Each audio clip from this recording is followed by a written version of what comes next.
Halo Sobat Sawah Indonesia, semoga Sobat Sawah Indonesia dimanapun berada selalu senantiasa diberi kesehatan dan keselamatan dalam menjalankan aktivitas sehari-hari. Sobat Sawah Indonesia, dalam video kita di episode kali ini kita akan kembali lagi menghadirkan sebuah dialog. Mungkin bagi teman-teman yang belum menonton bisa juga menonton video kita yang pertama, dialog tentang digitalisasi di perkebunan, bisa lihat link di atas. Nah, kita telah kehadiran Pak Agung Nugroho. Sehat Pak? Alhamdulillah sehat Pak. Alhamdulillah. Ini adalah kedua kalinya Pak ya ngobrol di Sawah Indonesia.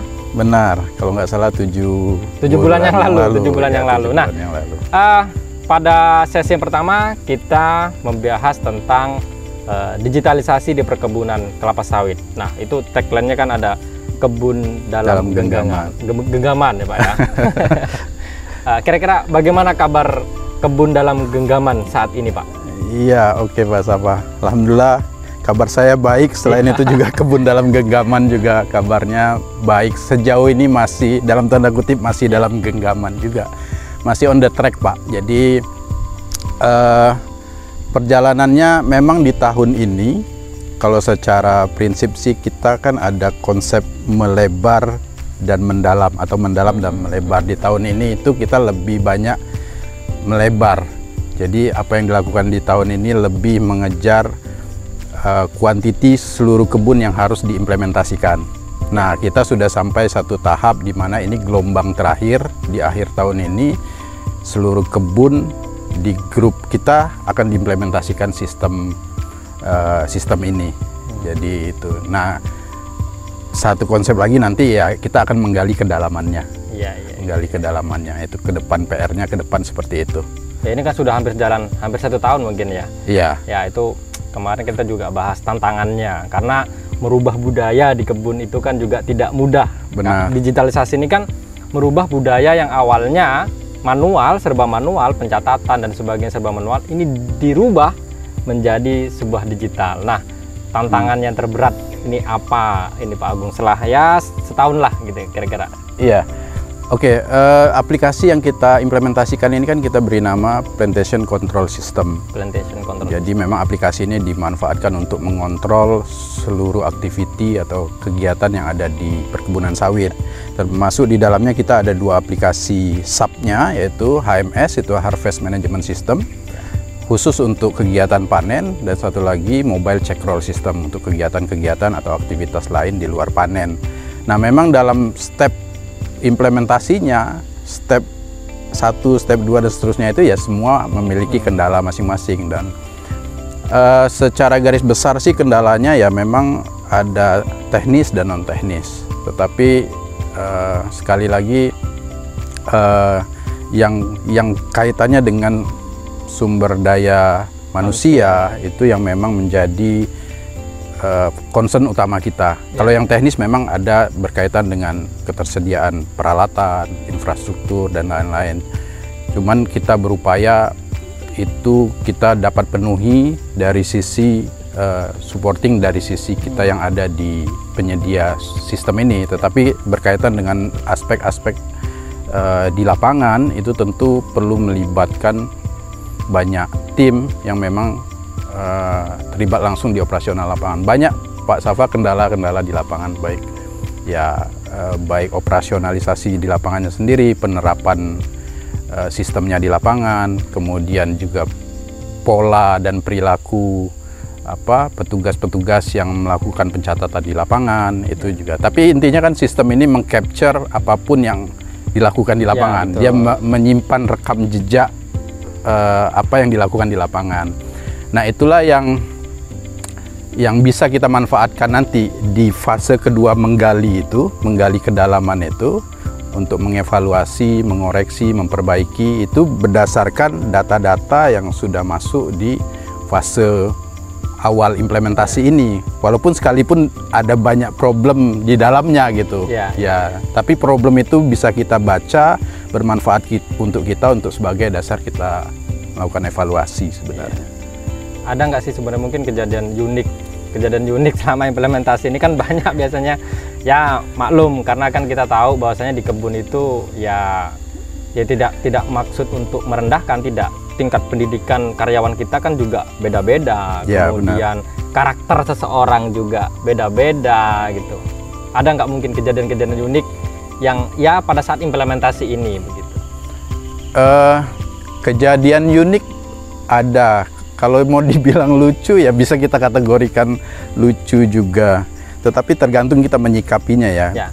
Kalau saya melihat yang unik-unik itu berkaitan dengan kesalahan-kesalahan yang terjadi dalam proses implementasi ini. Cuman gini, kesalahan ini kan sebenarnya juga ada dua tipe ya, kesalahan yang memang bersifat ketidaksengajaan atau ketidaktahuan, kurangnya pemahaman, tetapi juga ada kesalahan-kesalahan yang dalam tanda kutip ini memang disengaja atau bisa dikatakan oknum-oknum lah yang melakukan ini. Contoh misalnya pencatatan panen di lapangan, pencatatan janjang itu kan kita mensyaratkan pencatatannya harus di lokasi TPH-nya dan disertai dengan foto kan. Kadang-kadang ya ada fotonya yang difoto jari tangan seperti itu, ada yang difoto hanya tanah saja. Tapi kita menyikapi itu yaitu tadi ada kesalahan yang memang faktor ketidaksengajaan, ketidaktahuan, tapi ada juga kesalahan-kesalahan dalam tanda kutip tadi mungkin itu memang faktor kesengajaan oknum-oknum tertentu. Tapi kita tidak berfokus pada ini sebenarnya. Sistem ini kan kalau kita bahas di part pertama, tujuan utama sistem ini sebenarnya mau mendorong fokusnya adalah kepada orang-orang yang memang memiliki prestasi. Jadi bisa ditunjukkan dengan data akurat dengan sistem ini, dialah yang harusnya ditonjolkan, bukan justru yang oknum-oknum yang melakukan pelanggaran katakanlah. Karena saya yakin juga itu ya tidak terlalu signifikan juga. Ada, tetapi itu bisa dengan sistem ini kita optimis itu bisa perlahan-lahan diperbaiki. Justru yang harus didorong ini adalah optimisme bahwa orang-orang yang bekerja dengan baik, punya komitmen tinggi, ini yang harus dikedepankan melalui data yang akurat dari sistem yang ini. Gitu. Karena datanya itu sudah real time ya? Sangat detail Pak. Jadi pendataan di misalnya panen pendataan oleh siapa, jam berapa, di TPH mana, kemudian pemanennya siapa, jumlah janjangnya berapa, termasuk fotonya ada, termasuk juga buahnya dikirim ke PKS hari apa, jam berapa, termasuk ditimbang di PKS juga ketahuan jam berapa. Jadi sebenarnya sistem ini kan logistik tracking sebenarnya. Dia mencatat atau mendeteksi proses buah itu dikeluarkan dari dipanen, kemudian sampai dengan proses pengangkutan dan dikirim ke PKS. Jadi sistem merekam semua itu. Rekam jejak yang terjadi di lapangan itu terekam, termasuk juga ya kesalahan-kesalahan di dalamnya juga terekam. Nah itu yang akan menjadi proses evaluasi kita, PR-nya untuk memperbaiki itu. Tapi kan mungkin juga Sobat Sahabat Indonesia tahu bahwasanya kebun itu berada di daerah yang jauh kan. Benar. Dari akses kota, dari akses macam-macam. Nah ini sistem ini dalam menggunakan, ini kan pasti menggunakan jaringan internet ini Pak. Benar. Ya kan.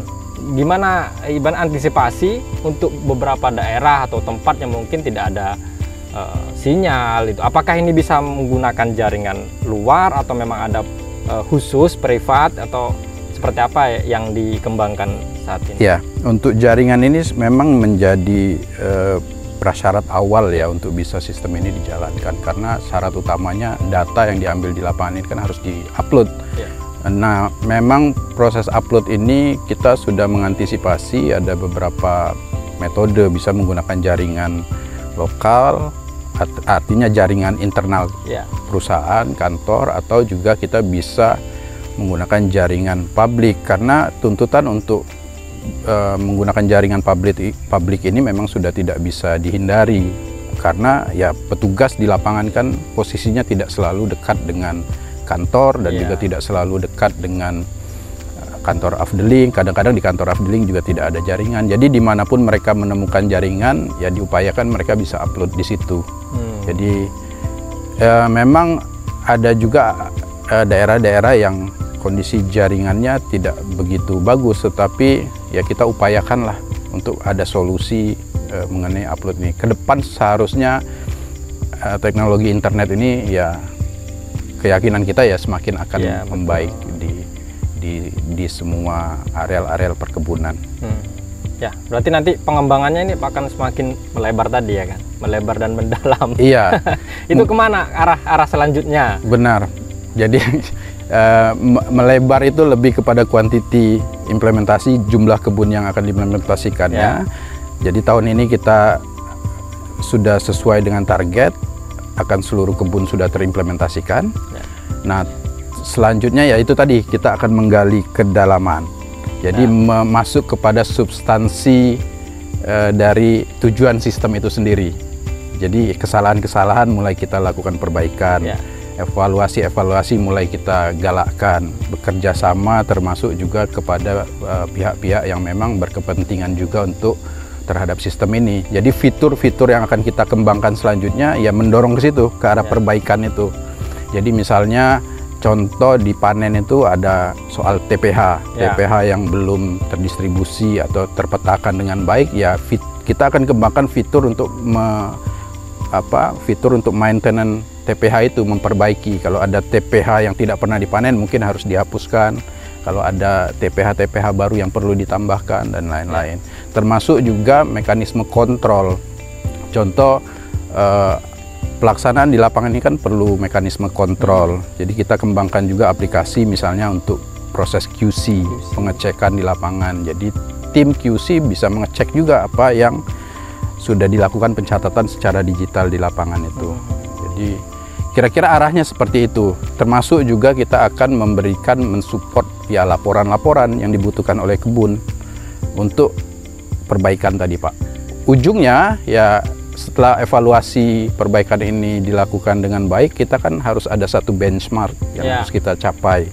Nah, itu acuannya. Benchmark itu apakah bisa kita capai atau tidak. Nah, baru setelah itu ya kita bisa kembali melebar lagi, maksudnya mengembangkan bidang-bidang yang lain. Melebar dalam arti kata ya mungkin ada modul-modul lainnya nanti, misalnya modul untuk hama dan penyakit dan lain-lain. Kemudian untuk pengembangan juga lebih ke water management. Ini kembali lagi ke konsep puzzle-nya precision agriculture system yang kita bicarakan di part pertama kemarin. Betul. Gitu. Ya. Kira-kira begitu. Jadi kan memang digitalisasi di kebun itu banyak orang yang agak meragukan sih sebenarnya gitu. Mana di kebun yang padat karya, kemudian juga ya tadi SDM-nya beraneka ragam. Banyak orang yang sedikit yang agak ya mensangsikan atau meragukan gitu. Kalau menurut Pak Agung yang memang praktisi di digitalisasi ini, optimis nggak sih sebenarnya kebun itu pasti bisa melakukan digital itu? Iya, justru yang mau kita usung ini adalah optimisme sebenarnya. Jadi teknologi ini kan sebenarnya polanya ya, kalau teknologi itu dia nggak bertanya dulu sudah siap atau belum. Jadi dia masuk, kemudian ini salah satu nilai-nilai yang ada di kita juga ya, yaitu adaptive to change itu. Jadi kalau ada perubahan ya sebenarnya kita harus mampu mengadopsi perubahan itu. Nah, bagaimana caranya? Nah, itu yang perlu strategi memang. Bagaimana kita bisa menyesuaikan diri dengan perubahan yang ada. Saya rasa kita harus mengusung optimisme itu, Pak. Jadi optimisme itu yang harusnya kita kedepankan. Termasuk juga yang tadi saya bilang bahwa sistem ini harusnya bisa mendorong atau memperlihatkan pekerja-pekerja yang baik tadi dengan statistik yang akurat tadi gitu, dengan dasar yang sangat akurat gitu. Oke. Ya, itu mungkin Sobat Sawenesia. Jadi tidak bahwasanya di kebun itu pasti bisa kita melakukan digitalisasi.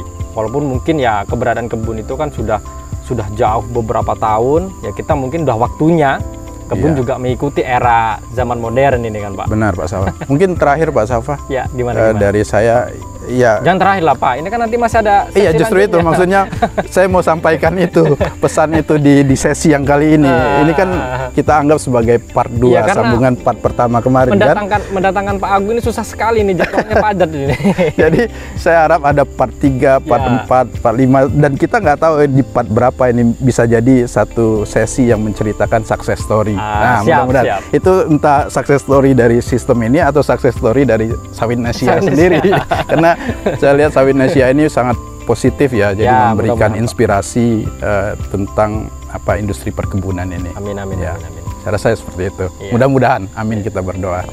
Ya, itu mungkin Sobat Sawinnesia di sesi kita, obrolan kita pada video kali ini. Ya, mudah-mudahan dari obrolan saya dengan Pak Agung ini ada sesuatu yang bisa diambil, ada sesuatu insight yang bisa dimanfaatkan atau mungkin jadi bahan referensi baru bagi Sobat Sawinnesia. Dan semoga Pak Agung selalu sehat Pak. Amin. Nanti bisa hadir di sesi-sesi selanjutnya di mungkin nanti kita sesi selanjutnya di Jakarta. Di kota, biar di Jakarta. Pemandangannya nggak begini-begini terus gitu Pak. Oke, terima kasih Sobat Sawinnesia. Mungkin itu yang bisa kita sharingkan. Sehat selalu, sukses selalu.